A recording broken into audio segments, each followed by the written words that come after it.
Hello, good morning all. So in this series last revision topic में मैंने बताया था मैक्रोस्कोपिक लेवल। तो उसका जो सेकंड पार्ट है electrodynamics. Electrodynamics means it deals with electric and magnetic phenomena. जो इलेक्ट्रिक और मैग्नेटिक फिनोमेना को डील्स करे, उसको एसोसिएट करे, उसको बोलते हैं electrodynamics, like a charge and magnetic fields. जैसे आप ऊपर देख रहे हैं, motion of current carrying conductor in a magnetic field. जैसे जैसे मोशन होता है करंट कैरिंग कंडक्टर का, तो उसके अकॉर्डिंगली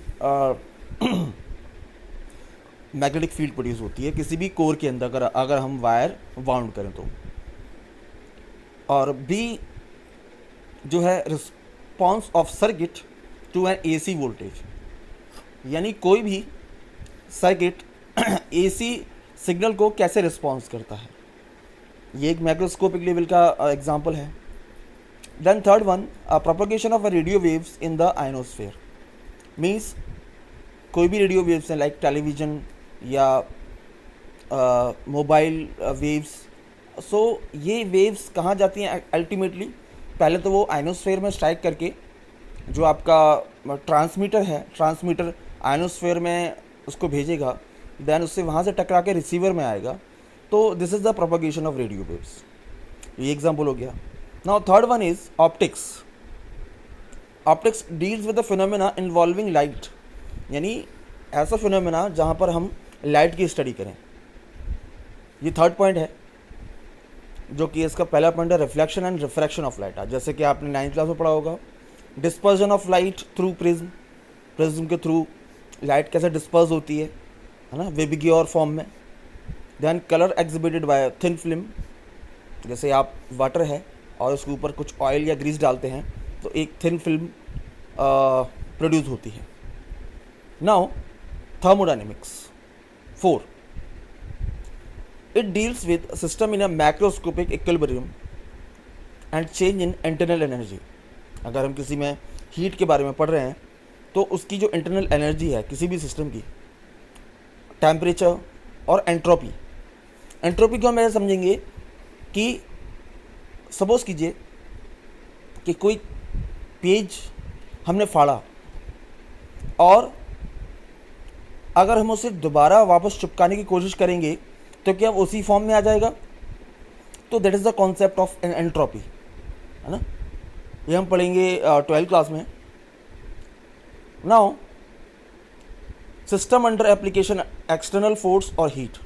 ऐसा सिस्टम जो किसी एक्सटर्नल फोर्स के एग्जिबिट में हो, जिसका कि एग्जांपल क्या है, efficiency of heat engines. Heat engines की क्या एफिशिएंसी है?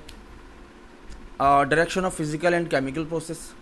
जितने भी फिजिकल और केमिकल प्रोसेस होते हैं, वो फिजिकल केमिकल प्रोसेस के बारे में बता दूं कि physical which does not have any new product कोई फॉर्म नहीं करते, बट केमिकल प्रोसेस में न्यू प्रोडक्ट्स फॉर्म होते हैं। ओके, नाउ हम आगे की स्लाइड में पढ़ते हैं।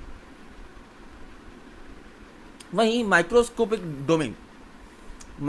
Domain included phenomena at minuscule scale like atomic, molecular, nuclear, जो कि बहुत छोटे स्केल में हम स्टडी करते हैं। It is also deals with the interaction of probes like electrons, protons and other elementary particles.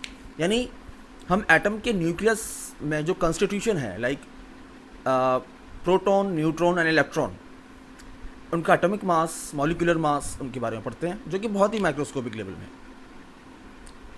Quantum theory has been developed to handle this phenomena. ऐसे theory के लिए हमें क्वांटम थ्योरी की मदद चाहिए इसको समझने के लिए। Now factor responsible for progressive of physics. ऐसे कौन कौन से फैक्टर हैं जो फिजिक्स को प्रोग्रेसिव लेवल पर ले जाते हैं? तो सबसे पहले quantitative analysis along with the qualitative analysis. जैसे मैंने पहले बताया था, क्वांटिटेटिव मीन्स उसकी क्वालिटी क्या, internal quality and like energy and force, और क्वालिटेटिव यानी उसका मैग्नीट्यूड। या कह सकते हैं कि कोई फिनोमेना है, नेचुरल फिनोमेना, ग्रेविटेशनल फोर्स, वो क्वांटिटेटिव हो गया, और वो उसका कितना मैग्नीट्यूड है वो क्वालिटेटिव हो गया।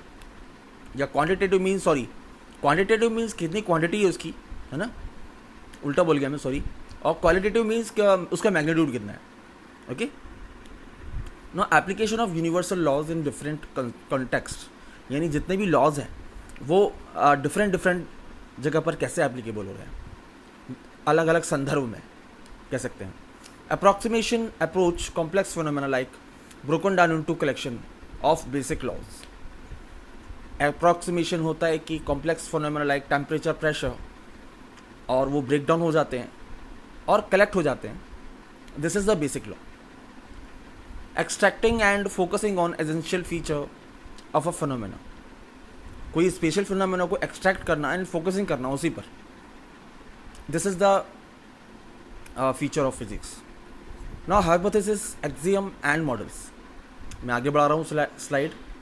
हाइपोथेसिस मीन्स जो हम चीज़ मानते हैं is a supposition without assume, एक सपोज है विदाउट अजम्पशन की, दैट इट इज़ ट्रू, कि ये ट्रू है भी कि नहीं। It may not be proved, अभी तक वो प्रूव नहीं हुई है, but can be verified. But मान के ये चलते हैं कि अगर उसका वेरिफिकेशन हो जाए तो वो हमारी एक लॉज में या थ्योरम में कन्वर्ट हो जाए through a series of experiment. और कैसा होता है, एक्सपेरिमेंट की सीरीज में।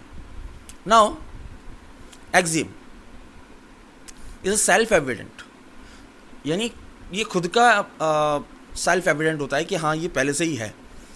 सेल्फ एविडेंट ट्रुथ एक मान लीजिए कि प्रूफ के तौर पर एक्सियम ये है, that is accepted without controversy और क्वेश्चन। मान लीजिए कि पानी का जो फॉर्मेशन है वो H2O मॉलिक्यूल है, ये एक्सियम हो गया, सेल्फ एविडेंट है, इस पर हम बहस नहीं कर सकते कि भाई क्या क्यों हुआ, सेल्फ एविडेंट है, एक्सियम है। नाउ नेक्स्ट आगे बढ़ते हैं। Model is a theory propose to explain observed phenomena. कोई भी हमने फिनोमेना को ऑब्जर्व किया तो उसकी जो थ्योरी हम देते हैं उसे बोलते हैं model. The, assumption is the basis of physics, ये फिजिक्स का एक बेसिक पार्ट है। Where are number of phenomena can be explained, जहाँ पर बहुत सारे फिनोमेना एक्सप्लेन किए जाते हैं। These assumption are made from experiments, और ये जो assumptions हैं वो एक्सपेरिमेंट के थ्रू तैयार किए जाते हैं। Observation a lot of statistical data, और जो हमारा डाटा होता है, कैलकुलेशन होती है, उसी पर बेस्ड होती है। Now technological application of physics, ये तो आपको आता ही होगा, like several example where as a physics and it concepts lead to discussion, discoveries, invention. उसकी एग्जाम्पल है steam engine was developed from the industrial revolution in 18th century. तो technology क्या हुआ कि स्टीम इंजन बना सबसे पहले, फिर वायरलेस कम्युनिकेशन हुआ, फिर neutron introduce by fusion of uranium, uranium के फ्यूजन से न्यूट्रॉन इंट्रोड्यूस हुआ, है ना। तो ऐसे कुछ टेक्नोलॉजी आई। Conversion of solar and wind, geothermal etcetera energy into electricity. So these are the technology developed by the physics. अब मैं फंडामेंटल फोर्सेस के बारे में बता रहा हूँ, जो कि लास्ट टॉपिक है। The forces we can see in our day to day life, muscular friction force due to compression, elongation, spring, जो कि मैं रिवीजन में बता चुका हूँ। तो these are the fundamental forces. जैसे ग्रेविटेशनल फोर्सेस है कि it is the forces of mutual attraction, Newton's ने ये बताया था, between any two object by virtue of their masses. Suppose कीजिए कि यूनिवर्स में दो मास रखे हुए हैं, बॉडी रखी हुई है, तो the two bodies exert equal and attract each other. उसका जो मीन्स कहने का मतलब है, when a two body place in the space then there exert an attractive force between them, है ना, then it is said to be a gravitational force or universal gravitational force. So it is a universal force as every object experience this force due to every other object in universe. Then ये जो मैंने figure बना रखा है m1 और m2 का, मास a है और ये बॉडी a है और b है, जिसका कि डिस्टेंस r है, और उसका जो फॉर्मूला होता है Fg = g into m1 m2 upon r², where g is a universal gravitational constant. तो ये आपका रिवीजन 1 ख़त्म हुआ, है ना, चैप्टर 1 का। तो आप आई थिंक आपको समझ में आया होगा।